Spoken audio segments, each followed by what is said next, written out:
We're joined by Barbara Scheidegger. Barb has been active in children's mental health close to 30 years, starting with her own lived experiences as a parent. She has served on a variety of committees from local to national to now being the executive director of Missouri Family for Families, which is a statewide organization which provides supports and trainings for parents, caregivers who have children, youth with social, emotional, and behavioral health. Please join me in welcoming Barb. Today we're talking about rerouting the pipeline, and we're going to talk about what this pipeline looks like and the challenges to it and what creates. Here's the pipeline, what it looks like. It starts from school and goes to juvenile justice and then to prison. This is the pipeline that we're going to be looking at and talking about, and maybe you've heard that this exists, and maybe this is the first time that you've heard about this. This can be a very sensitive subject and topic because it's kind of sensitive. It's not always a positive thing, but we want to change that and make a positive out of it and stop this pipeline and reroute it to better ways for the students and our children and youth. Is there a pipeline? Have you heard about a pipeline from school to prison? Are you aware of that? Have you seen data? Have you been on committees and groups that talked about this? I attended a conference and a juvenile justice conference with the Department of Education on national level. And this was their topic of this conference and meeting. And it was really enlightening to me, and that the topic that they were addressing this topic, I was real pleased that they weren't just trying to hide it and that we are actually pulling it up and looking at it and addressing.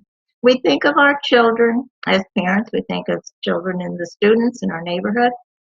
We think of them as finger painting when they're little kids. All kids usually like to enjoy finger painting, and it's fun for them. We like to watch them be creative, use their thinking in their mind.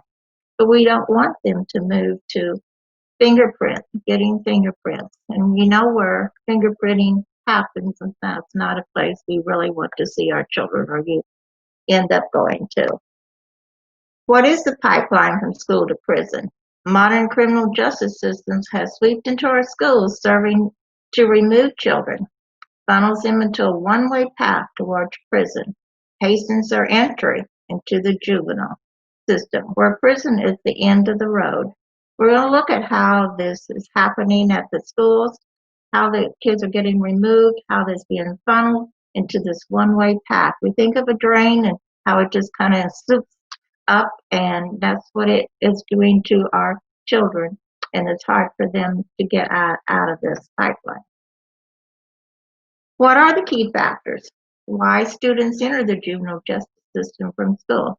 What are key factors? What do you think? Think about that for a minute. What would you think might be at the top of the list, or might be some of these factors that play into this of the students entering into the juvenile justice system from school? What could they be? One first factor is suspension. Suspension from, we're talking about mostly out-of-school suspensions. And we know that most schools use this. Not always a popular thing with parents. It's not always a popular thing with teachers and the school. But they sometimes don't know what else to do, so they use the suspension. Zero tolerance, another school discipline. We set out to make zero tolerance with drug use in the schools. We ended up making zero tolerance on the youth. It didn't work out the way we had set out to plan that this might take place and the zero tolerance would be to make a better, safer school. Growing numbers of schools employ school resource officers to patrol the school hallways with little or no training with working with youth. We have moved to having resource officers at school. We have them in school for good, to keep our kids safe, and the teachers and the staff safe. And that's a good thing. That we want our students, we want them to be safe, but that also places an officer that enforces law into our schools and hallways and have an eye on the kids at school. And sometimes they have no training of how to working with youth. They're used to working in the adults and with adults with the law system and not with youth. They're not trained. School rely on police resource officers for discipline. They're there. They think, okay, they know how to handle discipline. We'll just rely on them, and it will free up our time. Sometimes we're too busy. So it takes heard teachers say and principals say to parents, I've heard them say that, I know your child. I would not have handled the discipline this way, but it's out of my hands. The policy, I have to let the resource officer do this. So sometimes policies are in play and people's hands are tied of how they might want to deal with the situation of the person that really knows the student best. Can lead to expulsions too. Enough the suspensions are big enough behaviors. Interruption in their learning. Students get behind. Sometimes when they're suspended, they're not allowed to make up their work. They're not giving work to do while they're suspended. So they have time on their hands, and they're getting behind each day that however long the suspensions may last. It interrupts that learning. So the lack of education service when suspended. Sometimes they may be allowed to make up work, but sometimes it's challenging to get the work from school for them to do. Sometimes they won't provide it to them. The school may okay it, but a teacher may not provide it to the parent or the child. Fuels dropouts. When we get suspended and it interrupts the learning, they get further behind. They probably were already behind because a lot of times these are students that are already behind and challenging with behaviors and learning. So now it's getting them thinking of, I'm just going to quit. Why bother? Why do I go to school? I'm behind. I'm not accepted at school. I don't have friends there. So it fuels the dropout thinking idea. If not in school, they aren't learning. They're not likely to be learning. They're getting further behind. They're disconnected now. Studies show that when students are suspended from school, the likelihood that they will enter the juvenile justice system increases. So they're increasing their first step in getting involved in that pipeline when they're suspended. And from school, we have overcrowded classrooms. That's a key factor to this. Sometimes the schools can't do anything about this. This is a situation. There's overcrowded classrooms. The teachers have too many students to provide that one-on-one for support and help to teach in different varieties of ways. Insufficient funding for extras such as mental health counselors, special ed services. A lot of times our students need special ed services, and sometimes it's challenging to get them identified for special ed service. And that might be because there's no extra funding, the staff, they don't have enough teachers, workers to provide these services to them. And mental health counselors, I think sometimes we get confused and mixed up. Sometimes we say, well, there's counselors at school. Those counselors are guidance counselors in most schools. Some schools now are starting to have mental health counselors, which this is wonderful. But these mental health counselors are usually there just for a short period of time per day, or maybe not even every day of the week, just certain times. And they're not always readily available to incidents, the situations I've seen where there needed to be a school counselor that are already connected to the students, get to know the students. So it's a suicide in a classroom. It affected all the students in that classroom, that person. I asked the school, do you have mental health counselors going to that classroom, helping these students work through this? They said, well, we have mental health counselors available. All the student has to do is ask and request. I said, do you really think that a student is going to ask or request? Do they know that? Do they understand what a mental health counselor could help them? Do they even, and I can't see them coming forward necessarily unless they're already have an understanding of mental health, but most of our students don't. Failure to meet educational mental health needs increases disengagement, dropouts, and sense of risk of later court involvement. So if we're not meeting their educational needs, and the education needs of the student is individual. There's many in a classroom that has different needs, and it's hard for the teacher to address all of those because of the large classroom and other issues that are going on. So they become more disengaged. They feel like they're not part of, I don't understand this. I don't. We had a student one time that I helped with that was in grade school that got to where didn't want to go to school, and we'd actually get physically sick and have to go home, and then he didn't even want to go, and we'd say, okay, I said, let's go to the school, let's sit down and have a conversation, let's figure this out, what's going on. The student didn't seem to know. So we talked about through the day and stuff, and we found out finally this young student said, I don't understand how the other kids can do the work and do what it says on the blackboard. How do they see that? We found out that he needed glasses. He couldn't see the blackboard, but he didn't know how to say that at a very early grade school. So we have to get to the whys. Why is their behavior this way? Why are they getting sick when they go to school? What is frustrating them? What are they dealing with? What do we not know that's going on? So we need to find a way to get them to share that.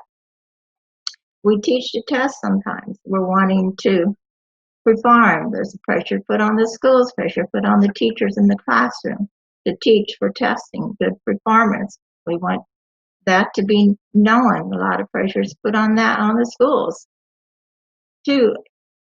And that takes away from maybe individually testing to teaching where the child is at on learning. And the educational environment, teachers and students deserve school environment that are safe, supportive, and conducive to their learning. We need to create classrooms that are conducive to each one's learning and close attention to the emotion behavior needs of all of the students in that classroom. You get bored students that are not able to keep up, don't understand, can just kind of give up, and then they're bored because they're not participating, they're not taking part. And then we have on the other end, we have the intelligent gifted student that wants to learn and can quickly do their work, and then they have time on their hands and they're bored and they don't want busy work, they actually want to learn.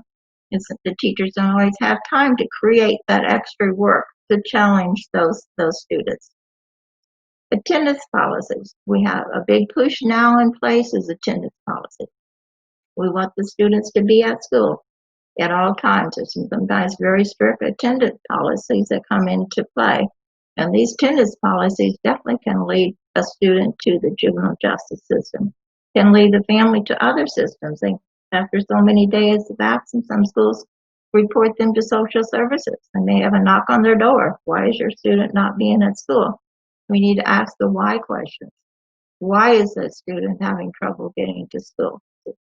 Not likely always saying that they just don't want to go. They may say that, but there's an underlying issue why they don't want to go. Do they not feel part of the school? Do they feel alone? Is there stigma? Are they being bullied? What are the whys? This is kind of what that pipeline looks like too. It's high stakes here to move in our students to, and we definitely don't want this. We have bored students who are likely to act out, and the behaviors will get them in trouble and get them referred to juvenile. We have the zero tolerance on discipline, with suspensions is rising, and that is feeding dropouts. Students of color and learning disabilities sometimes are hit the hardest. Out of school teens more likely to get in trouble and end up in prison. They're out of school and they're suspended. They have time on their hands. What are the mental health factors? What do you think? Think about that a minute. What are the mental health factors that you think are contributing to this pipeline of the children going from school to prison pipeline? Similarity, students with disabilities are more likely to receive out-of-school suspension than with students with no disabilities. You can kind of look at the data for this, and I would encourage you to do your own resource on this.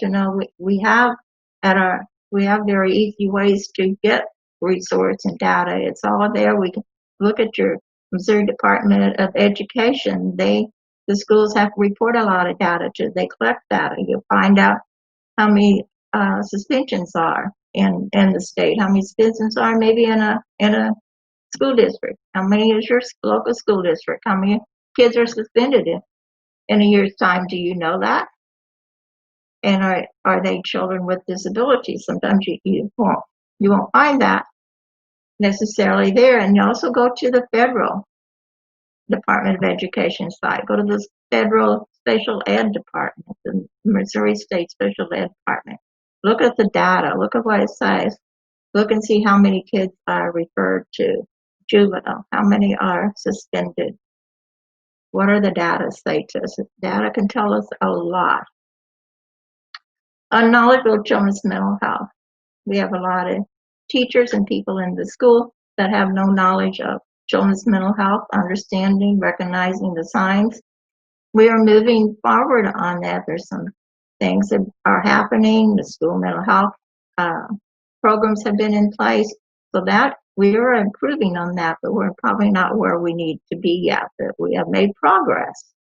Resources not available, including mental health resources. We talked about that early.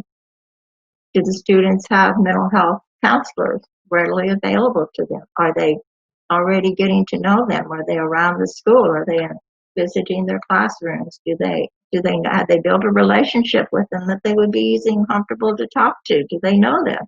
Where are they at? The parents know that they're there. What do parents know? Key factors from juvenile to the adult prison. Now, after they get into juvenile, they might be moving to the adult prison. Children be branded as criminals at a very younger age. Now that we have resource officers in the school identifying behaviors as a criminal behavior and looking at things differently. I have one recently in a meeting said one provider in the juvenile services, she said, we hear and we see things differently, and we have to act on them differently. If we just see a student raise a hand to an adult, to a parent, to a teacher or something, we assume they're planning to hit them. That's an assault.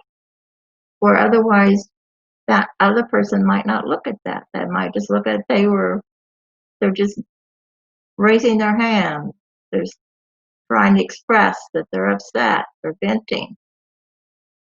So things are looked at differently from the different eyes of who is looking at the child's behavior.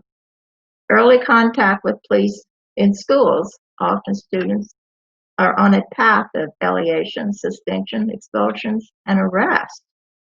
So they're having earlier contact because they're under the eyes of the police at school during the day.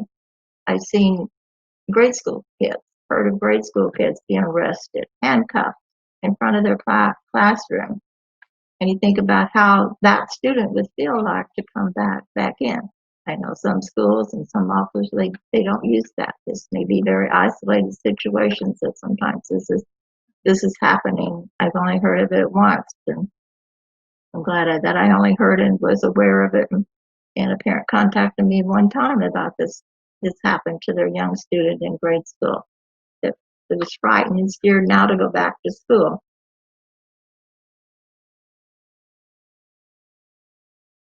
Key factors from juvenile to the adult prison system. Here are some more. Introducing students to the court. Becoming infractions at time, very minor. There could be very minor ones that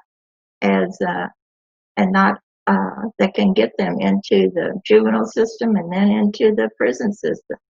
Can lead to serious disciplinary action. Zero tolerance policies for minor school infractions have drawn criticism for ultimately leading to police interventions and introducing students to the court system.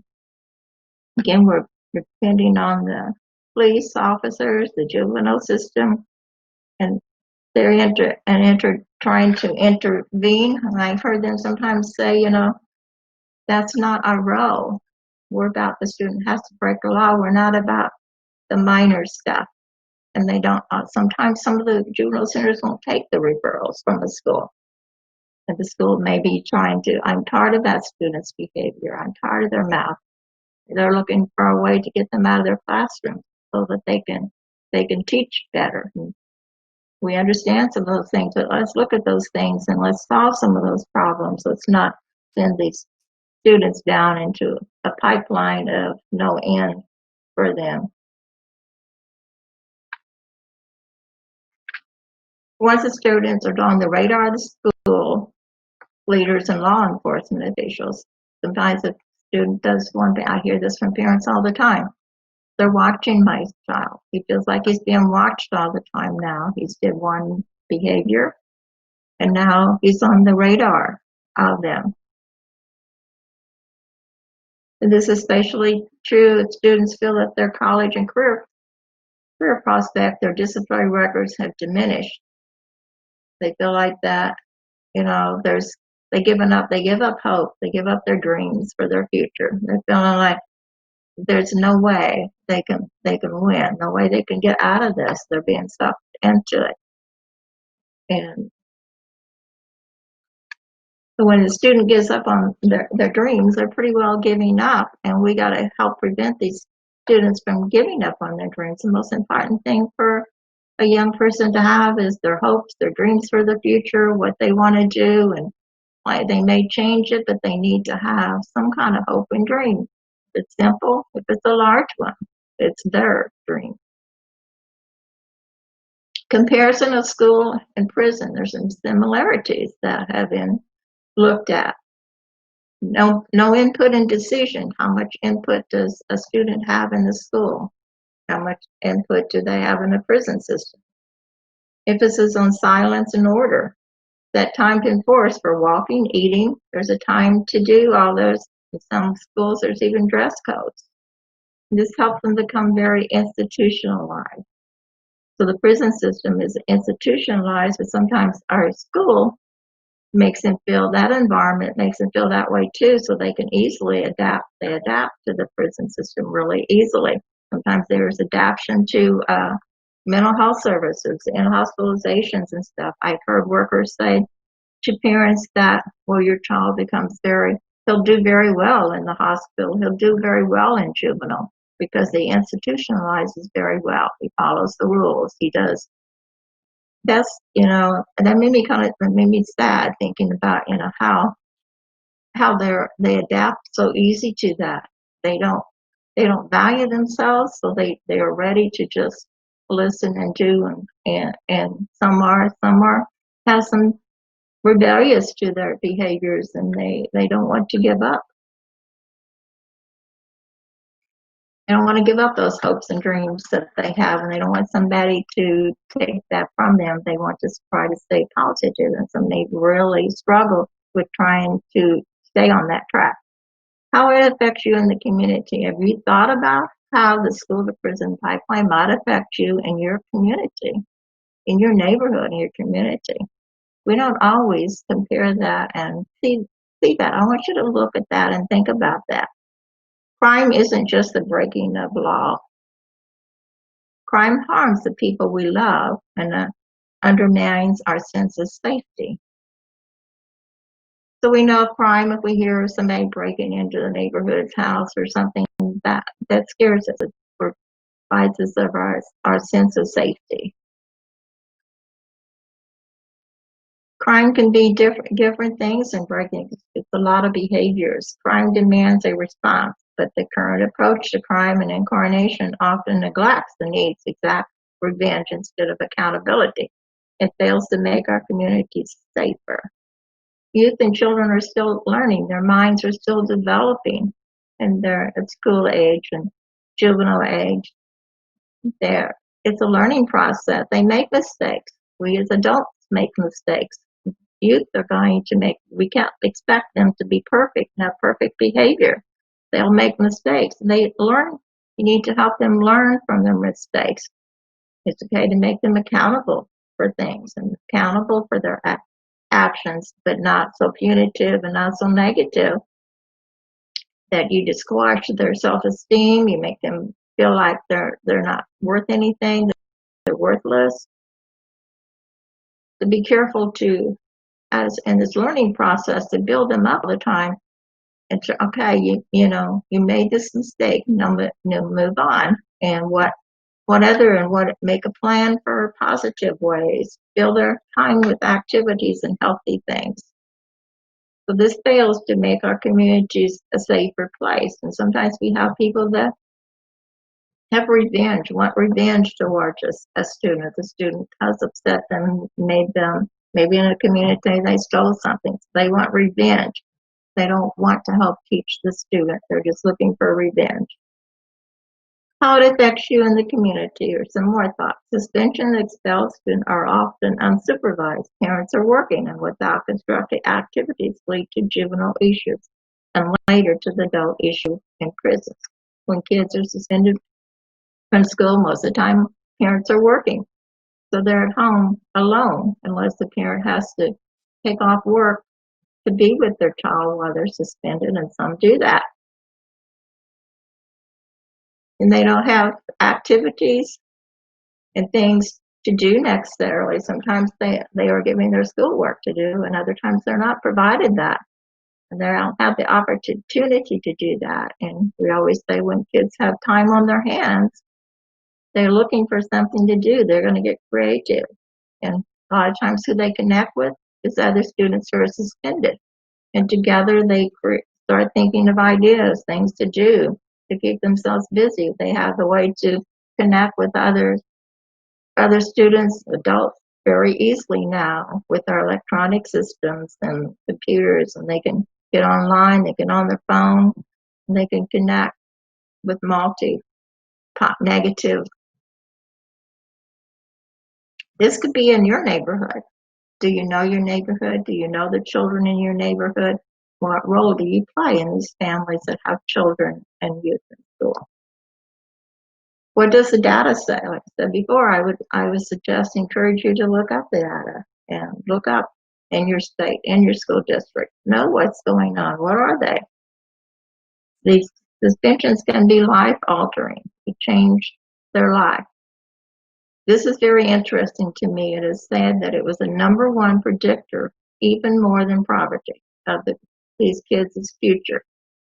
Suspensions predict their future more than their living in poverty does. Drop out of school and walk down the road that includes greater likelihood of unemployment, reliance on social welfare programs, and imprisonment. So when they drop out of school, and we know the suspensions and the negative of the school and losing their hopes and dreams, they start entering their minds of dropping out of school. I just gonna quit this. And we know they're still youth. They're not realizing how that may affect the rest of their life for employment. How does that affect them when they can't get a job because they don't have a diploma? They don't always connect that. They don't connect the dots to their choices today, to their life for tomorrow. We have to help them do that in a very positive way. I work with a bunch of young mothers one time, and their #1 job, they wanted to get a job. The biggest barrier they had was they did not have a high school diploma. And that was hard to get around, and trying to study and be able to get that and attain that in different ways was very difficult and challenging. A lot of these were the ones that were struggling in school and didn't have their needs met. It's the reason that they dropped out. So it's a long life altering situation for them. No ones that are older people today that are struggling with trying to get jobs because they dropped out of school. Sometimes they dropped out of school to support their family with several children.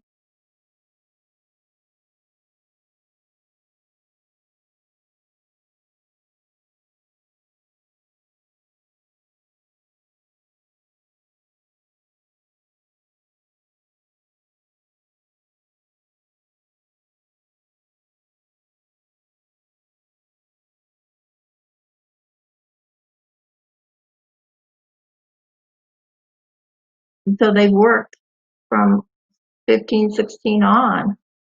And then they worked in factories where that's okay. Well, the factories are closing up. So now they're having to look for a different employment.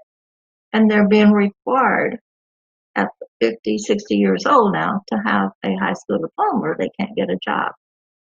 And some have just finally give up and decided they just have to retire. There's no option. They tried to get jobs. Even though they don't understand that because they have a record of working and going to work every day for 30, 40 years. What is happening here? Study shows that when students are suspended from school, the likelihood they enter the juvenile system increases because they have this time on their hands, they're trying to find something to do, they're bored. When police officers are on school grounds, teachers and administrators more likely rely on them for disciplining purposes rather than handle the behavior issues themselves. So thinking, well, they're there, they have time to do this, I'm busy, it's just easier to let them to do. We shifted our discipline and behavior issues from teachers and administration doing this a lot of times to the resource officers. And they handle it like that in a different way. I've heard of been called in on different situations from different parents and what's going on with their student at school.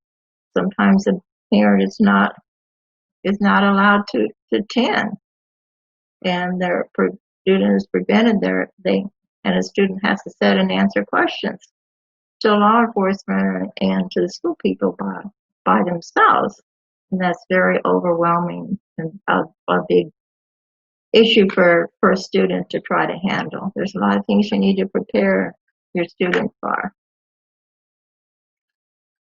What are some communities doing to slow down the destruction of this pipeline and for the future of the children? This is what we want to get to. We know there are some communities are doing some great work and great things in Missouri and other states.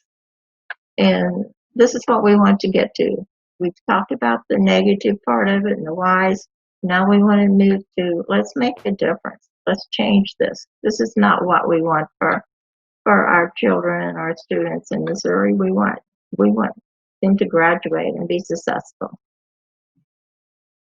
Here are some things that some of the communities are doing. Some have crafted programs and achieved positive results while keeping children in mainstream educational environment.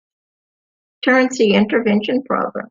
As I said before, the attendance is a big issue now, and some of our students have challenges of going to school. A lot of different reasons why they don't. They may be depressed, they're down, they don't even like themselves anymore. So why do they don't see importance of going to school and learning? They don't feel attached. They've been suspended, so they're not a part of it. They're viewed differently when they go back to school.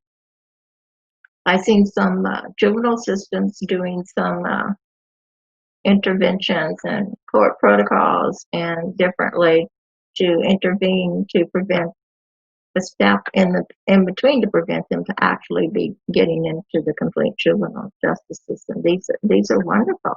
And I think they're having success. They're engaging in mental health in this process too. Of once they identify that they think the whys need to be asked. And another way, they're doing peer medication in some places, and this is being successful.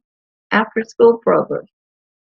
This is a very, very important one. As before, we talk about kids having time on their hands. Kids want to socialize. They want to be with each other. But these kids that are being suspended from school, the school programs and activities, the extracurricular activities of the school district, they're not allowed to take part in, because usually two requirements of those programs are good grades and good attendance at school. And this population of students usually don't have either one of those. So they can't participate in things that would keep them busy, maybe help them to build social skills, build good relationships with other kids, be included, feel like they're part of the school and not part of the school. So there's communities that are doing some after school programs for these kids, sometimes after school programs for younger kids, prevention, interventions. There's many of those different ways going on, and some for high school. I just recently heard of two people's their desire was to have a program where when students were suspended, they would have this place for them to come to during the day to be there, and there would be a structured program going on of education, of some mental health workers, and just a combination, and to make the kids feel important and valued and not lose their hope and really instill some hope in them, a lot of positive programs during that daytime for them to do. Intense guidance. Our kids need guidance. We need sometimes to be real intense with some of these. Sometimes we feel like they may resist us. We have to work through that resistance. They put up their walls and barriers for protection, so you have to help get through this. Stay with them. Don't give up on them. School mental health counselors. We're having more and more school mental health counselors in the school. The schools being more informed and educated and knowledgeable about mental health. These are all great things that are happening and going on. We need more of it, but we're making progress. It's great to see those things happening. Conflict resolution programs are just a few examples of kind of efforts that have been proven successful. So there's a few of them. Your community might have some really different ones that's going on and taking place. Ask parents, ask the youth, ask the school. Find out, what is your community, what is your school district doing about these? What programs and what do you know?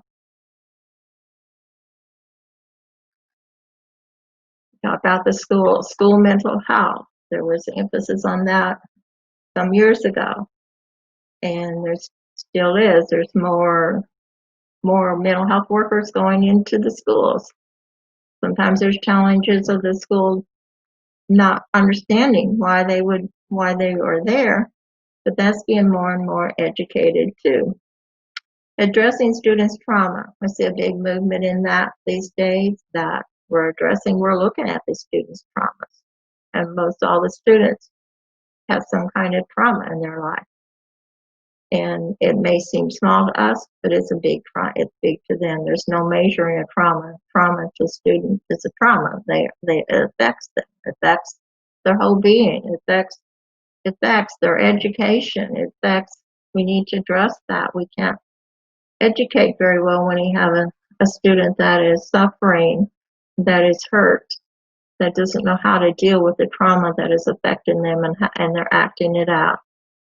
Participate in the implementation of positive behavior interventions. In the years past, we did this PBIS. Some think that's a good thing, some don't. I think you still, do an intervention of a positive behavior intervention. Just make it positive. And it doesn't have to be called this. It can be just as simple as something you're doing positive to intervene with this child. Meeting all students' needs and level of learning abilities to learn.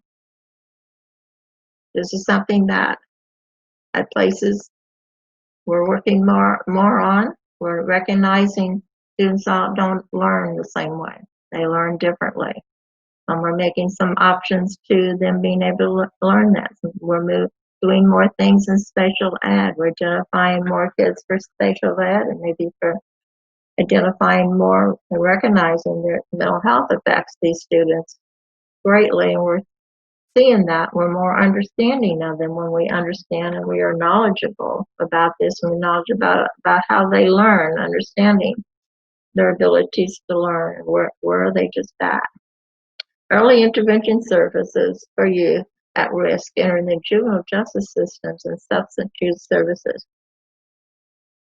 What are we doing for interventions in our neighborhood, in our areas, for these at risk and for the juvenile justice system, to get in the juvenile justice systems? What about the substance use? We have some interventions going on. We need to move to having prevention. Prevention is the very best, and usually there's not much funding available for doing prevention. I know an organization and group that wants to do a lot for the drug and prevention of students getting into drugs at the early age. They want to prevent it. Let's not even get this started. Let's help prevent these students. It's easier to do prevention than do interventions once the drug use has started and once entering the juvenile justice system for whatever reason it is that they're entering these systems. What can you do as an individual? We talked about communities as a group coming together as groups and working and join groups. And now as an individual, what can you help? First step toward dismantling the pipeline is a critical look at existing school discipline policy, actual practice of school and law enforcement, and the impact of those policies and practices. Know what? Look at your school policy. Do you even know if you don't have students in school? If you care about students and kids, know what the school policy. I get calls from parents sometimes, and there's a discipline issue with their student. I said, what does your policy say? What does the school's policy say about that? We need to know what that is before we go into a meeting. We need to look at that and see where they're coming from. Sometimes, yeah, they mentioned that, or there's one online that we can get. I said, let's look at that. Let's print that off. Let's have it. To go over those policies, I encourage when I do support groups. Know your school discipline policies. Go over those policies with your students. Let them be familiar with them. And if they get called in the office, plan for those negative events for your student. How would inform your kids so they be comfortable? How would they handle that? You want them to call you? You know, what do you want? You want the school to call you? Let that be known to the school. And know those policies and then the practices of how they are played out and what would happen. If you're knowledgeable of those, you know how to address them and what to expect. Maybe you can even advocate with the school for changing some policies and procedures too.